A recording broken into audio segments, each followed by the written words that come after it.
Congolaises, Congolais, mes très chers compatriotes. En ce jour solennel du 30 juin, nous célébrons nos 65 ans d'indépendance. 65 ans d'un cheminement audacieux amorcé le 30 juin 1960, lorsque notre peuple, uni par une aspiration irrépressible, a revendiqué son droit inaliénable à la liberté et à l'autodétermination. Cette date n'est pas qu'un jalon historique. Elle est un appel vibrant à honorer la mémoire de nos héros, à raviver notre idéal commun et à réaffirmer notre engagement pour une République forte, unie et prospère. En ce jour de souvenir et d'espérance, j'honore la mémoire de nos pères fondateurs, Joseph Kasavubu, Patrice Emery Lumumba, et de tous ceux qui, souvent dans l'anonymat, ont offert leur vie en sacrifice pour rendre possible l'idéal d'un Congo libre et maître de son destin. Leur courage est le socle de notre souveraineté, leur vision, le flambeau de notre avenir. Mes très chers compatriotes, aujourd'hui notre célébration revêt une portée exceptionnelle.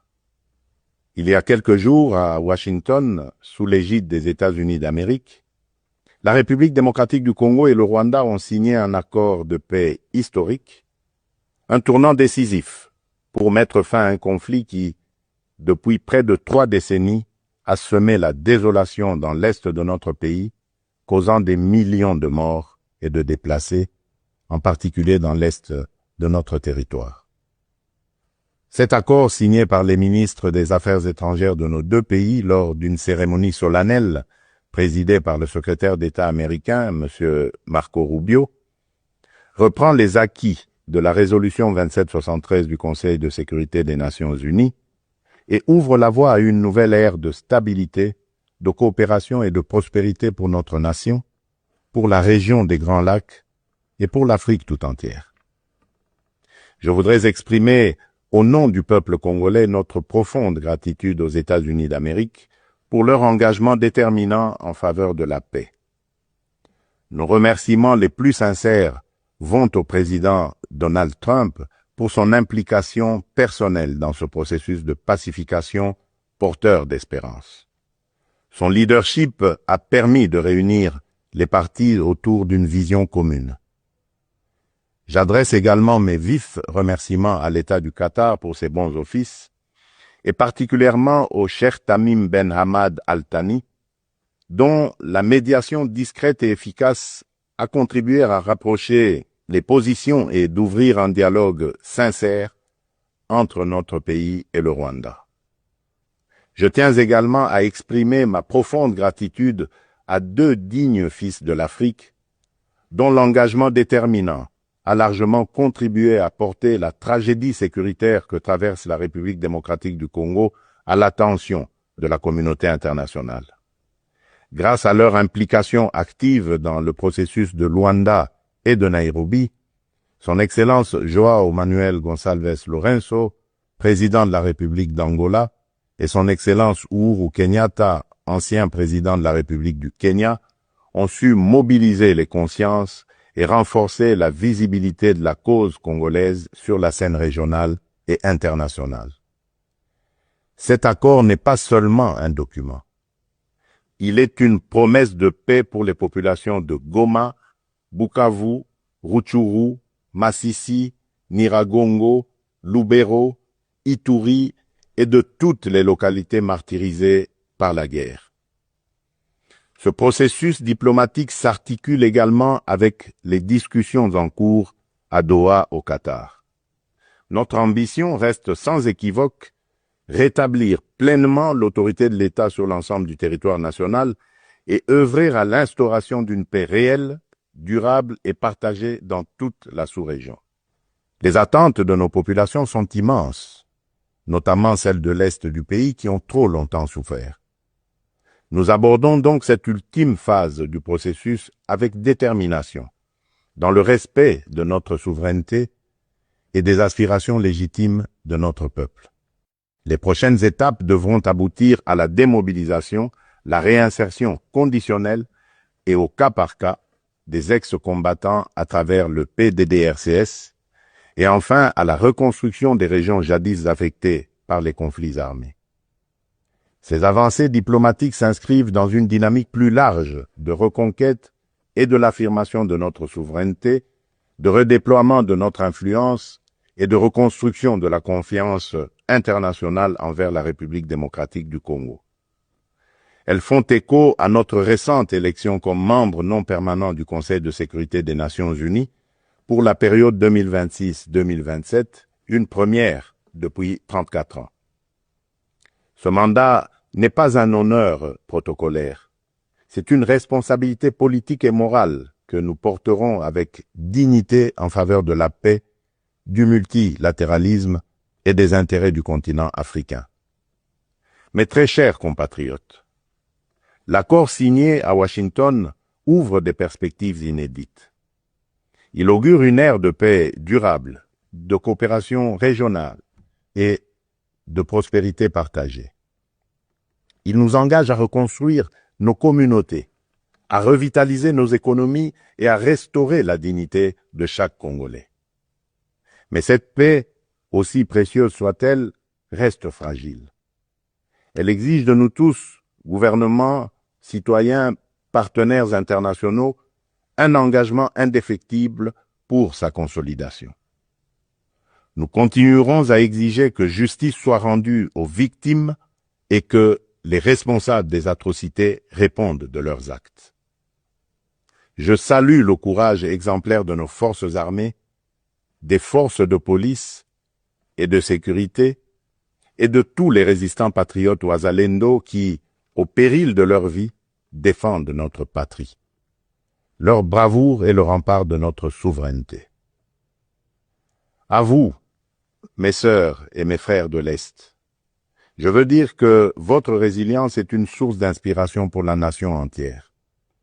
Vos souffrances n'ont pas été vaines. Elles ont forgé notre détermination à réfuter toute solution précaire à cette crise et à nous engager à bâtir un avenir meilleur.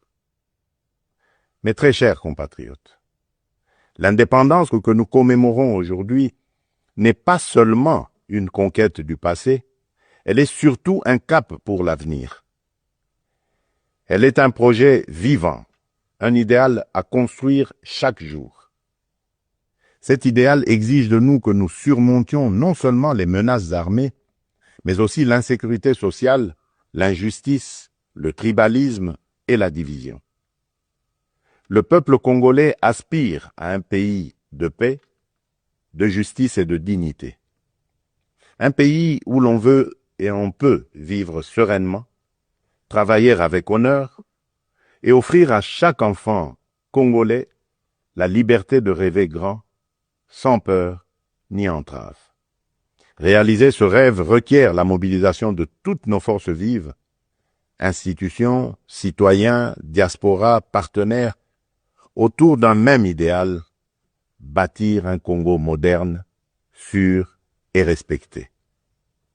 Il est temps de transcender nos clivages, de rejeter les discours de haine et les manipulations, et de faire de notre diversité une force, non une fracture. Notre unité n'est pas une option, elle est une condition de survie. C'est dans cet esprit de responsabilité et de dépassement de soi que j'ai tenu il y a quelques semaines une rencontre franche et républicaine avec M. Martin Fayoulou, l'un des leaders de l'opposition. Ce geste, que beaucoup n'auraient osé imaginer depuis les élections de 2018, témoigne d'une volonté partagée de placer l'intérêt supérieur de la nation au-dessus des querelles partisanes. Cette rencontre marque une étape importante vers une politique de réconciliation, d'écoute mutuelle et de respect réciproque. Elle donne surtout corps à l'exigence du peuple congolais, celle d'une classe dirigeante capable de s'unir aux moments les plus critiques, d'agir avec maturité et de servir ensemble la grandeur de la République. Mes très chers compatriotes, les défis qui se dressent devant nous ne se limitent pas à la sécurité. À Kinshasa, la congestion urbaine et les embouteillages affectent la qualité de vie. Le manque de discipline, l'urbanisation désordonnée et l'insuffisance des transports en commun rendent la vie difficile à des millions de nos compatriotes. À Kalemi, Kasangoulou et même ici, dans la capitale Kinshasa, les inondations récentes ont causé d'importantes pertes en vies humaines et dégâts matériels, détruisant des habitations, emportant des infrastructures routières et provoquant des déplacements massifs de population. Ces événements climatiques extrêmes nous rappellent l'urgence d'agir à la fois sur le front de l'aménagement du territoire et de la résilience environnementale. À Mbandaka, le naufrage d'une embarcation a coûté la vie à plusieurs dizaines de nos compatriotes, endeuillant la nation tout entière. À Tshikapa, Kolwezi, Likasi, Kananga ou Kikwit, l'accès à l'eau potable, à l'électricité, aux soins de santé et à l'éducation reste une priorité pressante. Face à ces défis, l'État n'est pas resté indifférent. Il agit. Des missions de secours ont été déployées, des fonds d'urgence mobilisés, des projets structurants lancés pour renforcer les infrastructures et améliorer les conditions de vie. Mais ces efforts, aussi importants soient-ils, ne suffiront pas sans un véritable sursaut de solidarité nationale. Ils doivent être soutenus par une administration plus efficace, une meilleure coordination institutionnelle et la responsabilisation de tous les niveaux de pouvoir. J'en appelle également à un changement profond de comportement. Nous devons adopter une discipline collective, un civisme exemplaire et un respect des règles de vie en communauté. Aussi, je vous appelle à un sursaut patriotique, à une responsabilité individuelle qui fera de notre pays un modèle de stabilité et de progrès. Mes très chers compatriotes, fidèles à l'élan de notre indépendance, j'ai pris devant vous, avec une détermination sans faille, le serment de bâtir un Congo à la hauteur de nos aspirations. Avec constance et détermination, j'ai placé la transformation de notre nation au cœur de mon mandat, mu par l'ambition profonde de faire de la République démocratique du Congo une terre de justice, de prospérité partagée et de dignité retrouvée. Cette vision que je porte avec vous et pour vous irrigue chacune de nos décisions et sous-tend les réformes audacieuses que nous menons dans un esprit de renouveau et de souveraineté assumée. Aux côtés du gouvernement, j'ai engagé une série de réformes économiques, judiciaires et institutionnelles visant à asseoir un véritable état de droit, à éradiquer la corruption et à créer un climat des affaires propice à l'investissement et à l'initiative. Les premiers résultats sont tangibles. La croissance économique connaît un rebond durable. L'image de notre pays s'améliore sur la scène internationale et la confiance des investisseurs renaît. Ce regain de confiance se traduira prochainement par la signature d'un accord stratégique inédit avec les États-Unis d'Amérique dans le secteur minier. Cet accord marquera une étape décisive dans le positionnement de la République démocratique du Congo comme un acteur central de la transition énergétique mondiale et de l'économie verte émergente. Il visera à valoriser de manière souveraine nos minerais stratégiques, en particulier le cuivre, le cobalt et le lithium, tout en assurant une répartition plus équitable des retombées économiques au bénéfice des populations congolaises. Il ouvre la voie à la transformation locale, à la création des milliers d'emplois et à un nouveau modèle économique fondé sur la souveraineté et la valeur ajoutée nationale. C'est là le fruit d'un travail collectif, déterminé, au service d'un seul idéal, offrir à chaque Congolaise et à chaque Congolais les perspectives réelles d'un avenir meilleur. Malgré l'adversité, notre peuple a toujours fait preuve d'une résilience extraordinaire. C'est cette résilience qui nous a permis de traverser les tempêtes du passé et qui nous permettra de surmonter celles d'aujourd'hui. Le Congo d'aujourd'hui n'est plus celui du fatalisme et de l'impuissance. À l'aube du retour tant attendu de la paix sur l'ensemble de notre territoire, s'ouvre un nouveau chapitre de notre histoire, porté par le courage inébranlable, la résilience admirable et la solidarité agissante de toutes les filles et de tous les fils de la nation. À nos partenaires des États-Unis, de la Chine, de l'Europe, des pays du Golfe, du continent africain et du monde entier, je le dis solennellement, la République démocratique du Congo est de retour, prête à nouer des partenariats stratégiques, fiables, transparents et surtout gagnant-gagnant. Nous avons les moyens de notre ambition, des ressources exceptionnelles, une position géostratégique centrale, un peuple talentueux et surtout un leadership résolument tourné vers l'avenir. Nous sommes prêts à jouer notre rôle, notre partition face aux grands défis de notre temps. La paix, la transition énergétique, le développement durable et l'intégration africaine. Je tiens toutefois à réaffirmer avec clarté les lignes rouges de mon action. Les ressources de la République démocratique du Congo ne seront jamais bradées ni livrées à des intérêts obscurs. Elles bénéficieront avant tout au peuple congolais. Aucun compromis ne sera toléré en matière de souveraineté économique. La République démocratique du Congo ne vendra ni son avenir, ni sa dignité. Mes très chers compatriotes, le monde change et la République démocratique du Congo a son mot à dire. Notre jeunesse déborde de talent, notre sol regorge de richesses, notre peuple rayonne de dignité. Ensemble, poursuivons notre projet commun, celui de bâtir un État fort, une économie diversifiée, une société juste et équitable.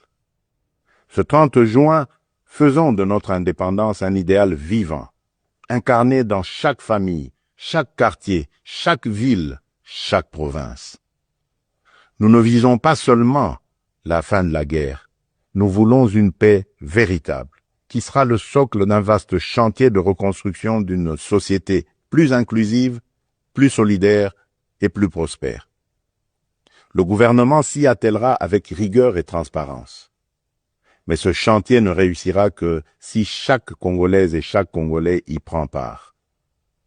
Alors unissons nos cœurs et marchons ensemble, main dans la main, vers un Congo fort, uni et prospère. Bonne fête de l'indépendance à toutes et à tous. Que Dieu bénisse la République démocratique du Congo, son peuple et tous ceux qui l'ont choisi comme pays de résidence. Je vous remercie.